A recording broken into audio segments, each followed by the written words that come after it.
You'll have to excuse us if we look a bit tired and grumpy this video, but we've been up since 3 AM, which is when Clint woke up all of a sudden to a house full of smoke. So we got really lucky that Clint is one of the few people that wakes up when they smell smoke. We're lucky that the kids are well versed in what to do in an emergency. We are lucky that the Oxford Volunteer Fire Brigade, thank you guys so much for donating your time and coming out to plonkers like us at ungodly hours of the morning.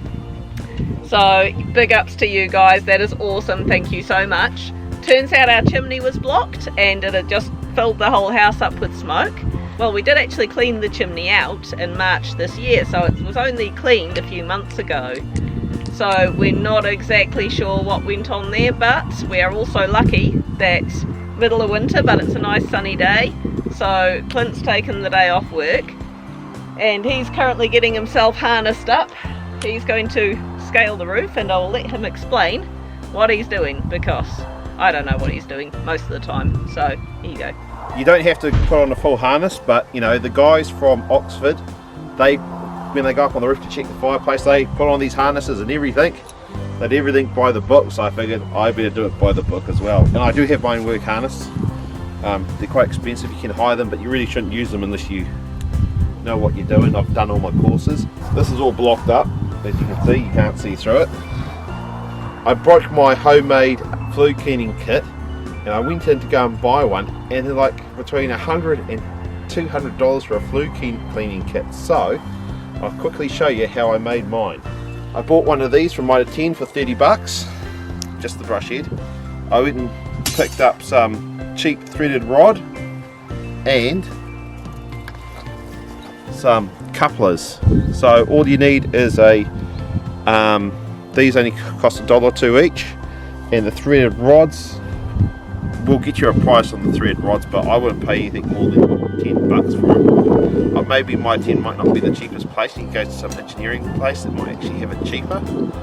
But yeah, I buy them in bundles of 20, so I get them really cheap. So, and I've actually made it to the perfect length for my fireplace. That there just screws into there, like so, like that.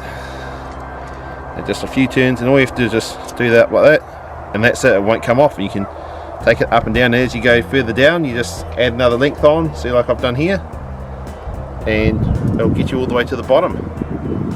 So to fit this head, all I've done here is you go and do that like that, take that off, put this new head on. The other one broke, just force it over like that, and then just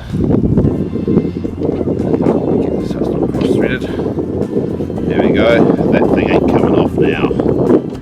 That's it, done it. And so around about 50 bucks ish, I've made myself a flue cleaning kit the cheaper way. Throwing a rope over the top of the building, it took a lot of effort to do it. I wish I'd been filming it when I finally succeeded, but I don't think we had enough room on the camera. Just tie it off around the back onto something which is pretty much immovable, and it's got a non-slip pass, so if I fall, it should just lock in place. Now pull it tight. So hopefully it should stop me from slipping over and rolling down the roof and going splat on the ground. Very descriptive. Yeah. Should always be wearing a helmet, because if you fall over that badly, you're probably going to hit your head on something on the way down. Yeah. So, but I mean, it's up to you. I really don't generally like harnesses, but because I am now a great fan of the Oxford Fire Service, I figure I should follow their example. You want to look like a fireman. Yeah, with all the harnesses and stuff. And the ladder's on a nice secure surface, and I'll be footing the ladder as well. Okay, now I'll quickly just show what to do at this end when it comes to cleaning it out. There is a special way, by the way, of cleaning this glass, but I'll probably do that in another video just because I haven't got time today. Now, First thing you'll need a metal bucket. Never ever, even if you think it is completely cooled down, never use a plastic bucket to do this, because you could be surprised at how much heat these things can hold even if you think they are completely cooled down. There has been known, not by us, but I have heard stories of people emptying their fireplace out into buckets, leaving them outside, and a fire actually igniting again. So always use a metal bucket, and you want a metal shovel. This is the one we usually use, but Clint has somehow managed to bend it, so it's not very sturdy, so we're actually using another one, but this is a metal one as well. So I'm just going to empty everything out and take the top plate out in preparation for Clint shoving the brush down.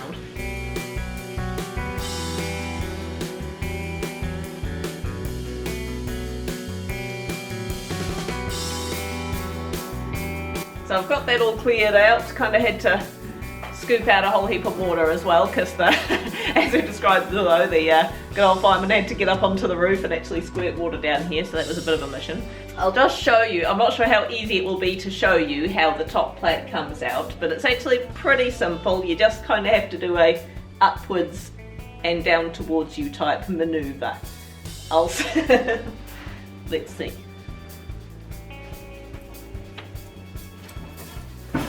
Push it up. Slides out like that. Look at that. And there's a whole heap of gunk on here as well that we'll have to, I'll just hand this over to Clint to brush that off outside into the bin, to the metal bin. Now this is the top plate for the fireplace that I just pulled out. We've just given it a bit of a wash. It's pretty wet in there anyway, so. But you do need to replace these top stones. It's, how you can see, it's this bit here that you have to replace in it. Now we had a look in Mitre 10. I think they wanted to charge something astronomical. I think it was over $100 to actually get one ordered in. We've got a Metro fireplace. It's a Metro wee rad that we've got. Great wee fireplace for cooking on top of. But yeah, a place called King's we actually got this one for. It was $37. Yeah, so I'll just leave that out. We're going to head up onto the roof, and most important thing, before you do that part, close the door. So when you clean it, all comes down, boof, everywhere. So, there we go. Wish us luck.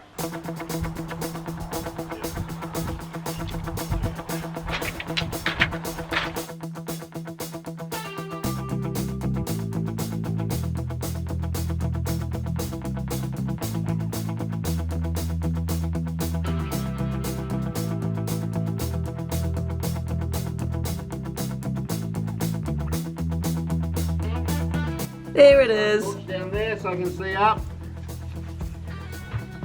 How's that? Oh yeah, it's looking. Oh yep. I'll close it up, get your pictures, and I'll pull it out when you come back out. Cool, there we go. Proof he hit the bottom. Yay!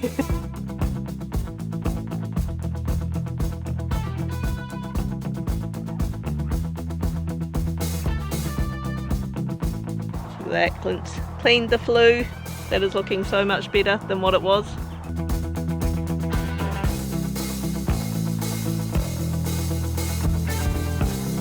going for the dramatic pose. you know. But that's how you do it. Well, hopefully there'll be like a little price there showing how much I made that for. Because it's cheap. I thought it was cheaper to make one than just to buy one. Give that a whirl. Anyone who wants a review on this awesome harness kit I've got, drop me a link or something and I'll give you my review on it. Cheaper ways to go. So that is that done. I've just been in, I should have filmed it, but I've just scooped out a whole heap of gunk that came out from the chimney. About a third of the bucket. Yeah, about a third of one of those buckets. So I'm just going to pop this back in. So, pretty easy, you just sort of up on an angle, up, and then shoop, like that.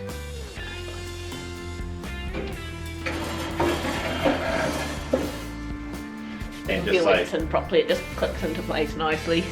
In theory, we've been told clean your chimney once a year, but as I say, we did it in March and we had that big incident a few months later, so yeah, he's hoping we'll last the rest of winter alright. So yeah, give us a like, leave us a comment, subscribe, and Olivia's bringing plywood as we speak.